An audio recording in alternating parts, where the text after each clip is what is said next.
গল্পটি ভালো লাগলে লাইক, সাবস্ক্রাইব এবং কমেন্ট করুন। শান্তিপুর একটি ছোট্ট, নিঃশব্দ গ্রাম। দিনের আলো গ্রামটির জীবনযাত্রা ছিল নিতান্তই স্বাভাবিক, কিন্তু রাতের অন্ধকার ঘনালেই যেন বাতাস ভারী হয়ে উঠত। বিশেষত বর্ষার রাতে গ্রামের মানুষের মুখে মুখে ছড়িয়ে পড়ত এক অজানা আতঙ্কের গল্প।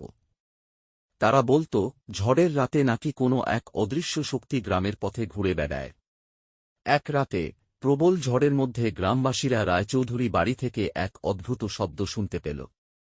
বাড়িটি বহুদিন ধরেই রহস্যে ঢাকা এবং কুখ্যাত ছিল তার ভৌতিক পরিবেশের জন্য।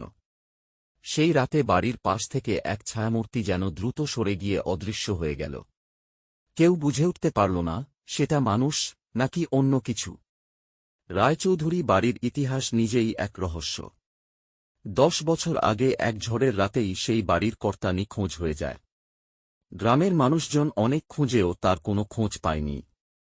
সেই রাত থেকে বাড়িটি পড়ে রয়েছে নিঃসঙ্গ, পরিত্যক্ত। আর কেউ সেদিকে যাওয়ার সাহস করত না, যেন চোখ বুজে সকলেই ওই বাড়িকে এড়িয়ে চলত। তবে গ্রামের যুবক অর্জুন ঠিক করেছিল সে রহস্য উদ্ঘাটন করবে। সাহসী এবং দৃঢ়চেতা অর্জুন মনে করত এসব গল্প সবই মানুষের কল্পনা। এক ঝড়ের রাতে সে নিজেই রায়চৌধুরী বাড়িতে ঢোকার পরিকল্পনা করে। অর্জুন টর্চলাইট আর একখানা লাঠি হাতে নিয়ে পুরনো বাড়ির দরজা ঠেলে ভেতরে ঢোকে। ঘরটি ভারী বাতাসে মোড়া, ধুলো আর বদ্ধ গন্ধে ভরপুর। ঝড়ের দাপটে হঠাৎ দরজাটা নিজে থেকেই জোরে ধাক্কা খেয়ে বন্ধ হয়ে গেল। অর্জুন খানিকটা থমকাল, কিন্তু তার পথ চলা থামল না।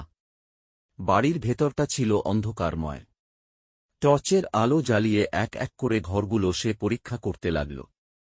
হঠাৎ এক কোণের পুরনো আলমারি নিজের থেকেই খটাস করে খুলে গেল। ভয় পেলেও অর্জুন নিজেকে সামলে নিল আর ধীর পায়ে আলমারির দিকে এগোল।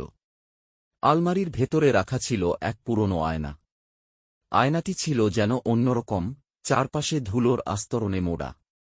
টর্চের আলো আয়নার ওপর ফেলতেই তার চোখে পড়ল এক বিস্ময়কর দৃশ্য। নিজের প্রতিচ্ছবির পাশে আরেকটি অবয়ব ফুটে উঠল। সে দেখতে পেল এক বৃদ্ধ, লম্বা চুল, গভীর কালো চোখ এবং ঠোঁটের কোণে অদ্ভুত হাসি। লোকটি যেন অর্জুনের দিকে তাকিয়ে আছে, অথচ অর্জুন নিজেই নড়তে পারছে না। তার মনে হল এই মানুষটি রায়চৌধুরী। বৃদ্ধটি ধীরে ধীরে হাসল এবং বলল, আমার নাম রায়চৌধুরী। তুমি আমায় খুঁজছিলে, তাই না? অর্জুনের শরীর জমে গেল। তার পা যেন মাটি থেকে উঠতে চাইছে না, আর চোখ লোকটির চোখে স্থির হয়ে রইল।